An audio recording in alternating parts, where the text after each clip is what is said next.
Hello, ayan. First time na naman ng work. Nandito ako sa Sol. Naantay ko yung kasamahan ko. So, naninibago.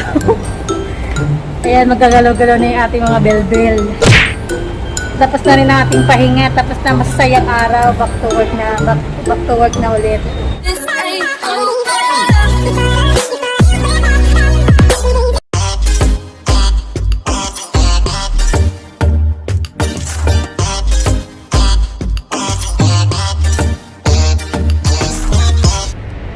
So, ito, papunta naman tayo sa work. So, ang ginagawa ko is, bababa ako sa Sol. Simula sa Sol, dun. Simula sa Sol, lalakarin ko hanggang Prado.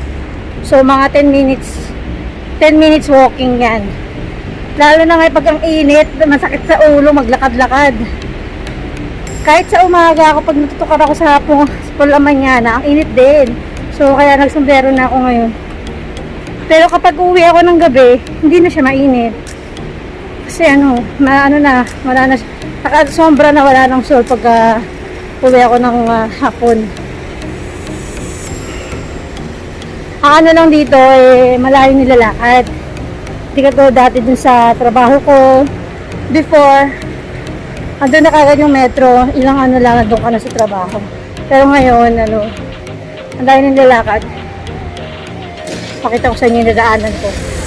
Yeah, kaya simula sa Sol, dun sa may Sol, tapos dire-diretso ka dito.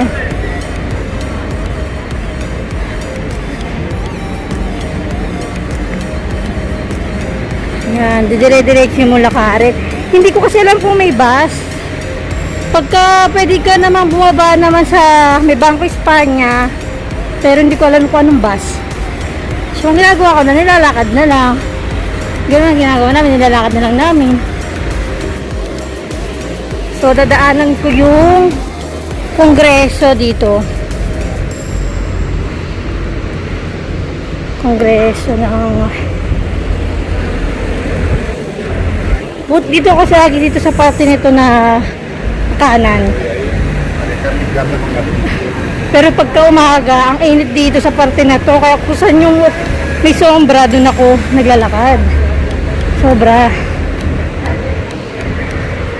Exercise na rin.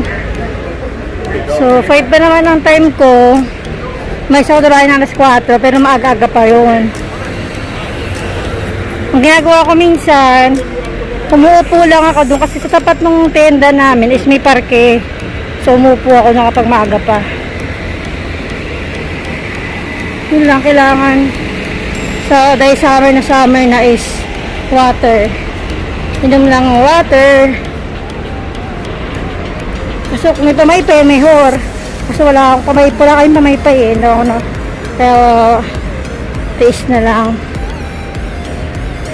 Yan, ito yung dinadaanan. Ayan yung kongreso.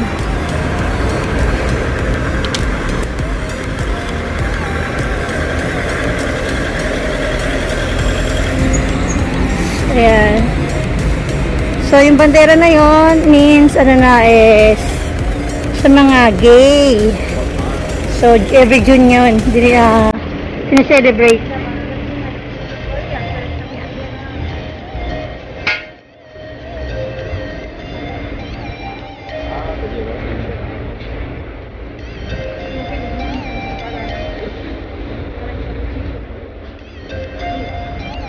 Siyempre may pulis dito dahil nandito tayo sa may kongreso.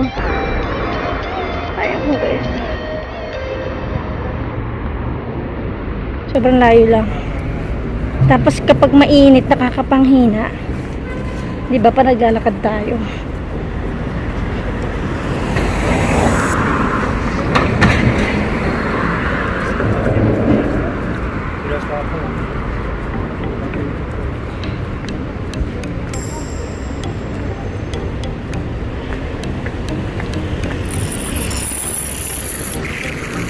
Saka dyan sa zona ko ngayon, hindi masyadong matao. Hindi katulad dati before sa Grand Via is madaming tao, daan sa kalalo na ngayon, di ba wala pa namang turista. So, pero madaming trabaho kasi madaming pedido. Ayun. Kaya, lumilipas naman ang oras na mabilis ang oras kapag kami ginagawa. Ayan. Ito yung kongreso.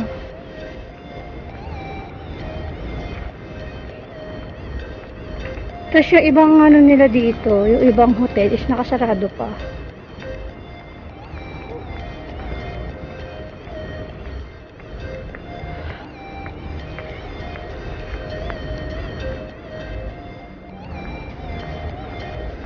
Ayan, Kongreso de los Diputados.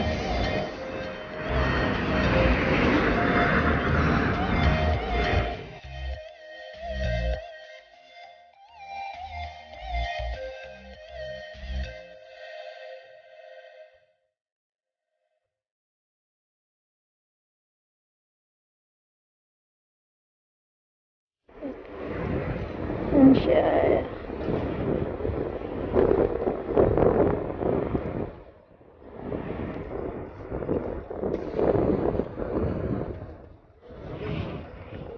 Grabe, para ka na sa Pilipinas. Yung init niya. Sakit sa balat.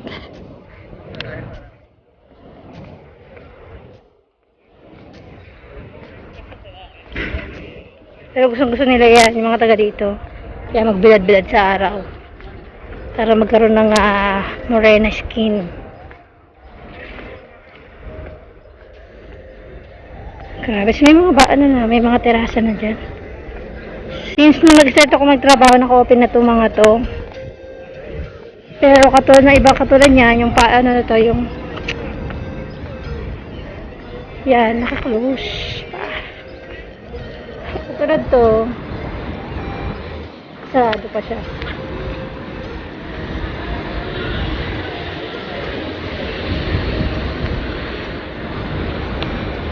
Hotel yan. Celestine Palace. So, nakasarado pa siya. Kasi yung monumento na yun, Neptuno yan. Tapos kapag dun sa straight na yun, papuntaan ng ng Bangko Espanya. So, malapit na ako sa itong Bips, bukas na. Malapit na ako sa aking trabaho. So, diba, ang layo na nilalakad. Advantage is exercise yun. Disadvantage, kapag ang init ng panahon, katulad ngayon, ayun, nakakatuyo siya ng balat. Nakakapagod siya. Kasi lalo pag mas mainit, mas nakakapagod, diba? Masarap to kapag imbierno, lalakad ka. Pero pag ganitong kainit, nako, piling ko nasa Pilipinas ako.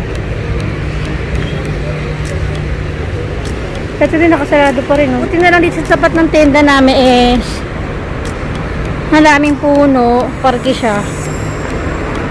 Ayan. Siguro kung wala itong mga puno na to, napakainit na talaga sobra. So ito yung yung Neptuno. So dito na yung aking working place. Mismong sa kalye siya. Ito, tienda to ng mga torones. Itigal dito yan sa Madrid, sa Espanya.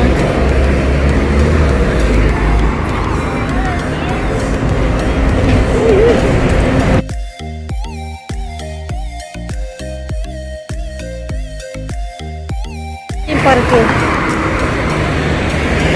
So mag-aantay ako ngayon kasi magkatabi yung souvenir sa Alpargatos. So sa Alpargatos ako. Kasi ito may mga artist pilo din. Ayan, may mga tinta din. And mga pan-display. Yan. Diba? Ayun. So, sa tapat, meron siyang parke. Mismong daanan siya, pero hindi siya matao. Unlike sa Grandia, mas matao doon.